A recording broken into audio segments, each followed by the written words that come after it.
Good morning. I don't think I said earlier, I'm one for introductions. I'm Pastor David LaFore, and blessed to be here. We're continuing our sermon series, 66 texts from 66 books, and that's a year going through the Bible on our midweeks and Sundays, and by the end of the year, we'll have hit every book there is. And today is a big one. It's Genesis. Genesis chapter 49, it's the second to last chapter in Genesis, and it's as the story wraps up. But some context about the book of Genesis. Most of us are familiar with it. Even if we're not familiar with the church, we've heard these stories just by simply existing in our world that we do. Genesis begins, of course, at the very beginning when God creates the heavens and the earth. It goes through Adam and Eve and their time in the garden, and the fall into sin. It goes from that to the time of the flood and Noah's Ark. We see God's promise with the rainbow. After that, other shenanigans happen, and we'll end up, I'm not going to hit everything that happens in Genesis, but we end up at perhaps the meat of the text and really what sets it up for the rest of the Old Testament, which is the introduction of the patriarchs, Abraham, Isaac, and Jacob. Abraham, the original, the one who begins as Abram, and God changes his name to Abraham, which means father of many, who's promised in his old age that he will have children that outnumber the stars, who has Isaac, who he almost sacrifices, but doesn't in a story I'm not going to get into today. And Isaac then grows up and has his own children, Jacob amongst them. And Jacob grows up and has his own children, and that's where we get into the story we have today, the story of Jacob and his children Joseph in the multicolored coat being perhaps the most famous of his children. We're drawing towards the end of the story of the patriarchs in Genesis 49. Jacob is in the land of Egypt, which is where Joseph had been sent to, because the stories, again, I'm not going to get into exactly at this moment, but they're in Egypt, and Jacob is on his deathbed at this point. And he gathers his sons around them, and he's going to give to them their final blessings, their final words. And they're not all blessings, but blessing is perhaps the best word we have in English for what Jacob is doing here. And he gathers to them his children, and he goes in order of their age. And as would be tradition in the old world, who would you expect to receive the major blessing? Would be the oldest child. In this case, that's Reuben. Reuben is the oldest child, but Reuben is not from the text that we heard today. And in fact, Jacob says to Reuben, it starts off pretty well. He says, Reuben, you are my strength, you are my power, the firstborn, and yet you are like water, it is uncontained. And then he moves on. Reuben gets no blessing. He gets kind of judgment from his dying father.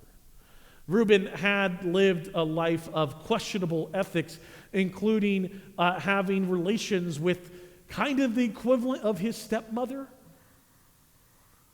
Reuben wasn't a righteous man. He had moments where he was maybe better in his life than others. And in fact, in the story of Joseph and why they're in Egypt in the first place, the brothers were all going to kill Joseph because Joseph was clearly the favorite, and Joseph didn't help it. He kind of told them stories about how he did deserve to be the favorite. And they end up trying to kill Joseph, but they end up selling him to slavery. And Reuben tried to stop that, but doesn't really stop it. But overall, Reuben's life was one where we see a lot of the mistakes and the sins and the failings that are common to us all. And so, one could say that it's just that Jacob on his deathbed passes over Reuben for the blessing. Next, if I remember correctly, it's Simeon and Levi are next in line. Two brothers in this case. And perhaps this blessing for the oldest will pass to one of them or to both of them, and it doesn't. Jacob instead says, Simeon and Levi, you two are swords, which sounds kind of cool on the surface, but he calls out their violent nature. A longer time ago, when they were younger and not living in Egypt, there had been a terrible incident where one of the daughters of Jacob had been taken and assaulted and ashamed by the work of others. And this was a bad, sinful thing that happened to her. Simeon and Levi decided to take justice into their own hands, and through trickery ended up murdering an entire village of men. They paid back sin with sin. And so Jacob says to them, you two, you're violent. And he passes over them for the blessing. And then we get to the third son, Judah. And again, I want to read the words which Jacob says to his son, Judah.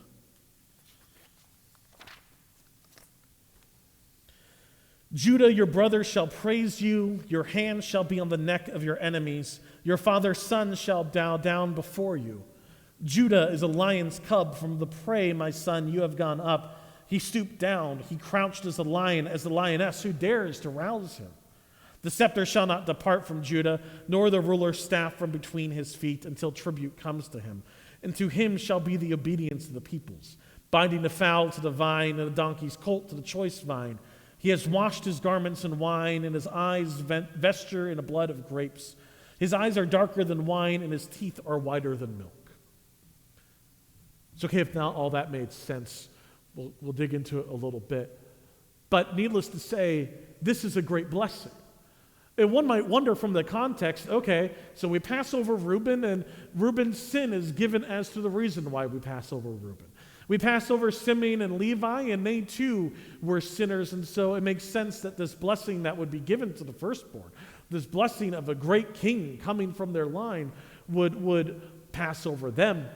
So Judah receives the blessing, and therefore he must be the righteous one of the bunch. No, Judah's not the righteous one of the bunch. If you look at Judah's life, it's not much different than Simeon or Levi or Reuben or any of the other brothers who aren't going to receive, in fact, spectacular blessings. There's a note here for us about how God's justice works. It is indeed just that Simeon and Levi and Reuben should miss out on a blessing because they are sinners and no deserving of it. However, it is grace that Judah would receive a blessing. The difference between Judah and his brothers is not the life of righteousness that Judah has led. Instead, it is simply God has chosen to bless Judah. Through a sinner, God is blessing Judah, and the blessing that Judah brings or will be brought through Judah is a blessing for all sinners, brothers included. Because through Judah will come the king. Why is Judah blessed?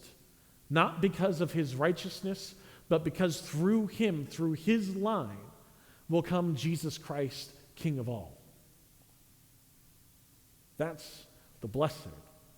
Not one set up because of Judah's righteousness, but one that was given entirely because of grace. And we see that contrast. It doesn't work according to our calculus of how the world should work. And in fact, there's a line in there that really shows just how much this isn't what I, going into the text, would expect to read. Because part of Judah's blessing is that your brothers will bow down to you. Well, you know why they're in Egypt? Because Joseph kept having dreams about his brothers bowing down to them, and the brothers didn't like that, so they sent Joseph off. If anyone should be receiving this blessing, it should be Joseph. And Joseph gets a blessing, and it's a good blessing, but it's not like Judah's. God is showing through his giving of grace that how he gives grace is up to him. It's the story, it's the parable of the workers in the vineyard, right? You have the workers who show up early in the morning and work all day, and at the end of the day, they get their wage, and it's a good wage that they get. But the master also hires workers throughout the whole day, including ones who show up the last half hour, do maybe 20 minutes of work, and what do they get paid? The same. And when people say that's unjust, God says that's not unjust. I can do with what I have and give to who I want. The story is a blessing through a sinner for sinners. And what exactly is the content of that blessing? because it is worded in some interesting ways. But I think through this blessing we get to see threefold what we have to look forward to. Advent is the season of waiting, and we're waiting for the coming of our kingdom, therefore the coming of the kingdom, the full revelation of that kingdom in our life. And in this blessing to Judah, we see what that kingdom is like in three ways. And number one, the first way that we see that is that the coming king will be one who is fearsome and one whose enemies have no chance at his feet. There's this line in there that seems particularly violent. Jacob says to Judah that you will grab your enemies by their neck and they shall not be able to escape you. It's kind of a violent line. But consider who the enemies are in the greater narrative of the Bible. The enemies are sin, death, and the devil. And this is who the line of Judah is arrayed against. Against sin and evilness, against the devil and his works, against the very powers of death. Judah's line will grab and hold by the neck, and they won't get away. I think an important aspect that we should not forget or let go of in our vision of Jesus' kingdom is that Jesus' kingdom is a place that's just, a place where sin has been dealt with and has no mark, no space to reside. He further goes on to describe it's like a lion, and who dares to rouse a lion? And the image I get is that in Jesus' kingdom, in this kingdom promised to Judah, it's a place where sin has to crouch so quietly in fear of waking up Jesus. Or else it's going to be grabbed by the neck and dealt with. Don't pop up your head. This is a good thing. Justice. That the kingdom that Jesus has invited us into as people who bow down and look to Jesus as our king, the kingdom that we have coming for us is a kingdom where sin has been dealt with and put away. The image of a lion is not coincidental. It's a powerful image, but it's a scary image as well. I think we're kind of used to lions, right? Like we think of them in YouTube videos or on TV or in zoos. But I'll tell you what, one time I went to a zoo and I couldn't find where the lion was, and suddenly it jumped up at the cage right next to me, and I felt some of that primal fear. In the back of it was like, I should be dead right now. There is something fearsome in Jesus as king. We see bits of that in his life when he calms the storm and the disciples are more afraid of him than they were of the storm. How he flips the tables and says that you've made my God's house or my Father's house a den of thieves. We see that sin should fear Jesus. Secondly, we get an image of power. So it's not just fear, but it's an image of a ruler. It talks about a scepter and a staff, and the images of one sitting on a throne whose staff is right there in the middle, and it is holding a scepter, and that this power is great. And in the image that Jacob gives, he says, that shall not pass from you until the one who is coming arrives. Right? So he's talking to Judah, and he's saying there will be a line of power through you until the one who is coming arrives. The Hebrew there is kind of hard to deal with, but the word used is Shiloh, which is peace. And so essentially it's saying until the Prince of Peace arrives. Well, who do we call Jesus? He's indeed the Prince of Peace. That not only is this kingdom one where it's warlike and fearsome like a lion, but it is also a kingdom in which the king rules, and because the king rules and is enthroned, there is peace. Finally. The swords could be turned into plowshares. That the enmity that we have between brother and sister and family, and you better believe that Jacob was used to family conflict when he was saying these words, is finally done with because the ruler sits enthroned in his place.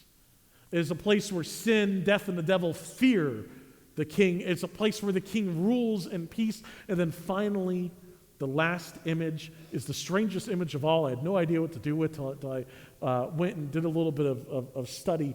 It's a place where you shall tie your donkey to the vine. What does that mean? Well, consider the ancient world where grapes and vines are particularly valuable. Not only are they life-giving, but they're the good part of life. They make the wine, right? These are things of great expense and of beauty and of wonder. But you're living in a kingdom now that is so rich that you don't need to tie your donkey off to some tree. You can tie your donkey to the choicest vine, and what's your donkey going to do if it's tied to a vine? I've never owned a donkey, but I'm guessing. What's it going to do? It's going to eat the vine, right? It's an animal. It likes eating. What does your dog or cat do when it has unrestricted access to food? It eats, right? What is being described is a kingdom that is so abundant, that is so rich, that you don't even care. You just show up to your friend's house, you tie your donkey up to some grapevine, it doesn't matter. There's no shortage of the good things in life. It's not just bread, this is wine, right? I like bread too. That's also, I think, part of the good things of life. But the image here, again, it says that you will wash your garments in the blood of grapes. And now I have wine spills all over my garments. It's not making commentary on how you should do your laundry. It's making commentary on how abundant the rich things are in this world where Jesus is king. Where fine wine is as common as wash water.